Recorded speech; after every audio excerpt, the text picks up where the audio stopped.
Hi guys, well today we're going to be taking a look at the Be Quiet Dark Rock TF. Now, this cooler was released just a few days ago, and if you're a regular subscriber of ours, you'll have already seen that we took a quick look at the CPU cooler back in February when we were over in Germany. If you didn't see that video, then we'll pop a link to it somewhere on the screen.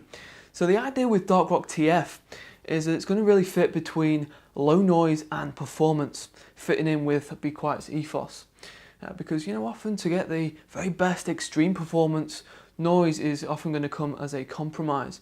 We've seen it with the all-in-one liquid coolers. Typically the fans on there, those solutions will hit a max speed of 2500 RPM, and while that gives you the extremely low temperatures, you're going to probably have to pop in the earplugs because the noise is unbearable. The TF in this cooler's name points to it being a top flow solution, so in turn this will bring in some key benefits. You'll be able to pop this cooler into smaller cases, and because the cooling fans are blowing down onto the motherboard, we'll experience improved chipset and even the memory temperatures. So Dark Rock TF is available to buy now, and it's priced as follows. It's going to be around £60 in the UK, $80 over in the States. So we won't ruin it too much for you now, but we think this is a good buy, and all will be revealed by the end of the video, so we hope you enjoy it. Right guys, well let's start with a quick unboxing of the Dark Rock TF. As you can see here, we've got the packaging, very typical of Be Quiet. Very nice professional design. The front there has a depiction of the cooler. We've got the fundamental features listed there. Over on the sides again, a bit more on the features. Over on the reverse, schematic diagram of the cooler, pinpointing certain features, technical specifications if you want to go through those. But really what we want to do is just get inside and see what's all about. So the first thing we come into contact with is the instructions manual, so that will guide you through the installation. That is multilingual. Next up we have the cooling fan. I've got two of these cooling fans. These are the silent wings, and these are a 9-blade design up to 1400 RPM, and we've got the braiding there, and that is 4-pin. Next, got the heatsink itself, and that is protected with the polystyrene, as you can see, so that arrives in a nice state. If you just take those off, you can see that underneath there we have this cardboard box, and we've got the mounting kit. I'll take this out actually and just show you what you get. It doesn't drop everywhere. We've got the fan clips. We get 4 of those for attaching 2 fans. We've got the Y cable so that we can connect 2 fans to 1 header. We have the AMD and the Intel sockets provided here. All of the sockets are supported. If you go over to the full review in the description, it shows you that. We also get, it's just dropped inside the box, the thermal paste, so we can get up and running. And then the last thing, it's just dropped out of the box, we get another Silent Wings cooling fan. So that is, again, 135mm. So as we said during the intro, Dark Rock TF is a top flow cooler, so it is shorter in height than a tower style cooler, and therefore gives us better compatibility for smaller computer cases. Now in the past we've seen Be Quiet bring some rather attractive products to the market, and Dark Rock TF is another one to add to the list. This cooler has clearly been engineered to a high level and will look great when paired up with other hardware. Now one of the significant differences with Dark Rock TF as a top flow cooler is that it takes advantage of a secondary heatsink. Now this heatsink is smaller in size and it bears the Be Quiet logo, and both heatsinks, by the way, are nickel plated. At the top of the larger heatsink there is a brushed aluminium plate which also has aluminium caps covering the top of the heat pipes, and Be Quiet has certainly done a top job here with the styling on this unit.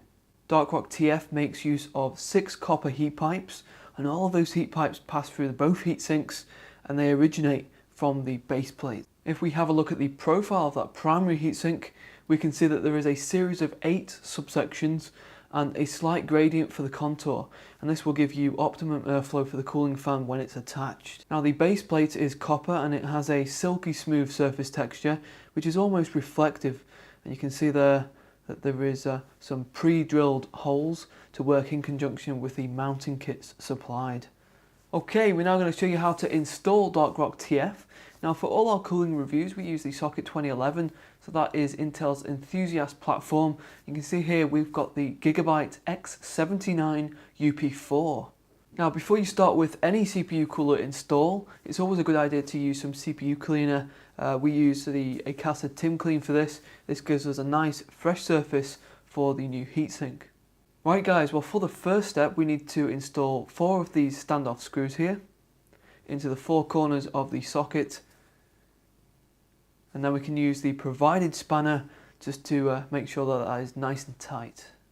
Next we need to attach both brackets to the underside of the cooler using 4 screws. Now at this stage it's a really good idea to fix both cooling fans to the heatsink just to make life a bit easier. So make sure that the branding is facing upwards, and then line the fan onto those rubber supports like this, and then just insert either end of the clip into the mounting coals and press down.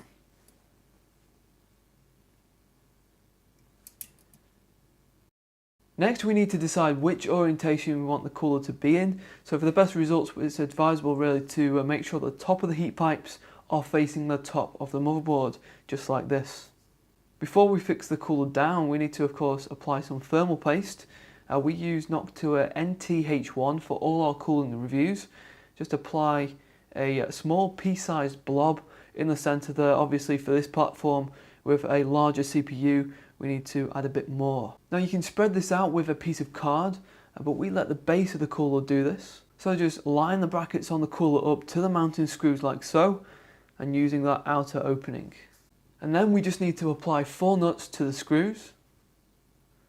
And as you can see it's extremely tricky to do this due to the overhang of the heatsink and the little space that you've got available there. So you've also got to try and get that spanner in there to tighten each of those nuts, so it's almost certain that the installation of this cooler is going to have to be done with the motherboard out of the case. And the final step is to get both of the fan cables and use the Y cable to combine them into one solution so that we only have to use a single fan header. Now with DocRock TF installed, you can see that there is some slight obstruction to that top X16 PCI Express slot, and even if we turn the cooler 90 degrees, it still overlaps that top slot. So to counter this, most board manufacturers stick an X1 slot at the very top rather than having the X16, so really this is a bit of a blip on Gigabyte's side.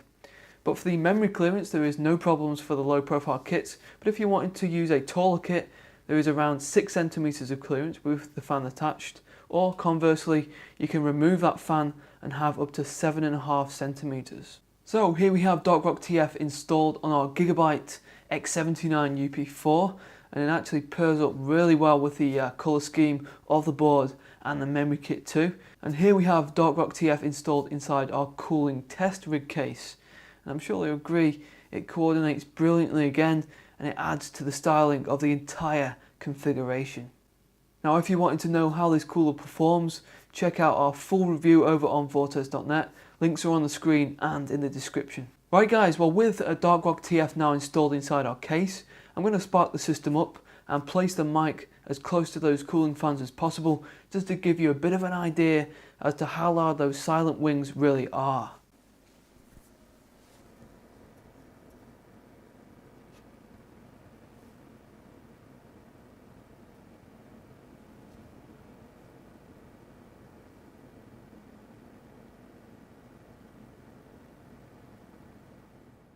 So that is the new Be Quiet DocRock TF, and as you've seen from the video, this cooler looks stunning. Be Quiet have really hit the nail on the head with the aesthetics. Now against other well-known prolific air coolers and the all-in-one liquid solutions, the outright performance from this cooler is going to be slightly lower, but we come to expect that from a C-type top flow design. So instead we can benefit from other things which tower designs tend to lack. So the obvious advantages with the DocRock TF is that it's going to fit in smaller cases, so you won't have the same height limitations, and then it's also going to offer improved cooling of the chipset, the socket area, and also the memory. And then it offers the perfect blend of the low noise from those silent wings cooling fans, and it achieves the good results as well. Now if you actually want to know what the results are like, how this particular cooler performs, we've done a series of in-depth tests over on Vortez.net, and I'll leave that link over on the screen and also in the description for you to take a look at. So thanks very much, guys, for taking the time out to watch today. Big thanks to you. If you want to know perhaps a bit more detail about this, head over to that full review over in the description. If you got any questions, any comments, then please feel free to ask away, and I'll do my best to get back to you on those. Take care of yourself, and I'll see you guys in the next video.